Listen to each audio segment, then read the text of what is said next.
இப்பவும் சொல்றேன், அதை செய்யவே விட மாட்டோம். தோல்விக்கு பின்னாடி இந்தியாவை மறைமுகமா எச்சரித்த பென் ஸ்டோக்ஸ். வாங்க விரிவா பார்க்கலாம்.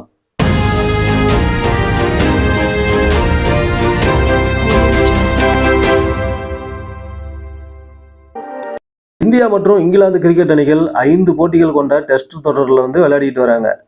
அதுல முதல் போட்டியில இங்கிலாந்து வெற்றி பெற்றது. அடுத்த 2 போட்டியிலையும் இந்தியா வெற்றி பெற்றது. பிப்ரவரி 15ஆம் தேதி தொடங்கின அந்த 3வது டெஸ்ட் போட்டியில முதல்ல பேட்டிங் செய்த இந்தியா பார்த்தீங்கன்னா, கேப்டன் ரோஹித் சர்மா 131 ரன்கள் மற்றும் ரவீந்திர ஜடேஜா 112 ரன்கள் உதவியோட 445 ரன்களை குவித்தது. பின்னர் களமிறங்கிய இங்கிலாந்து பென் டக்கெட் அதிரடியாக விளையாடி 153 ரன்கள் எடுத்ததால ஒரு கட்டத்தில் 224க்கு 2 என்ற நல்ல நிலையில் இருந்தது. ஆனால் அதன் பின்னு பார்த்தீங்கன்னா அபாரமாக பந்து வீசி அந்த அணியை 319 ரன்களுக்கு சுருட்டியது இந்தியா. அதுவும் இந்தியா சார்பில் அதிகபட்சமாக முகமது சிராஜ் 4 விக்கெட்டுகளை எடுத்தார். அதைத் தொடர்ந்து 126 ரன்கள் முன்னிலையோட களமிறங்கிய இந்தியா வெறும் 4 விக்கெட்டுகளை மட்டுமே இழந்து 430 ரன்களை குவித்தது. அதிகபட்சமாக பார்த்தீங்கன்னா ஜெய்ஸ்வால் 214 ரன்கள் எடுத்து கடைசி வரை ஆட்டமிழக்காமல் இருந்தார்.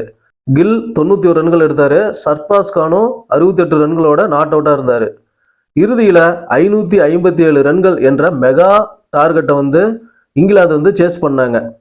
மேலும் இங்கிலாந்து முன்பை விட மோசமான ஆட்டத்தை வெளிப்படுத்தி வெறும் 122 ரன்களுக்கு சுருண்டு படுதோல்வியை சந்தித்தது. அந்த அளவுக்கு மிரட்டலாக பந்து வீசி டெஸ்ட் கிரிக்கெட்டில் தங்களோட மிகப்பெரிய வெற்றியை இந்தியா பதிவு செய்தது. இந்தியா சார்பில் பார்த்தீங்கன்னா அதிகபட்சமாக ரவீந்திர ஜடேஜா 5 விக்கெட்டுகளை வீழ்த்தினார்.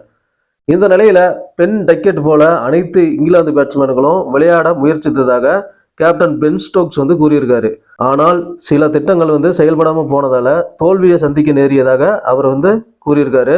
மேலும் இங்கிலாந்து இப்போதும் அடுத்த 2 போட்டிகளில் தொடர்ந்து நாங்கள் வெற்றி பெற்று இந்தியாவை 3-2 என்ற கணக்கில் வீழ்த்துவோம் அப்படின்னு சொல்லி ஒரு சவாலும் விட்டுருக்காரு. வாங்க பொறுத்திருந்து பார்க்கலாம் என்ன நடக்குதுன்னு. இந்த வீடியோ உங்களுக்கு பிடிச்சதா வீடியோவை லைக் பண்ணுங்க, ஷேர் பண்ணுங்க, கமெண்ட் பண்ணுங்க, மறக்காம நம்ம சேனலையும் சப்ஸ்கிரைப் பண்ணுங்க. நன்றி, வணக்கம்.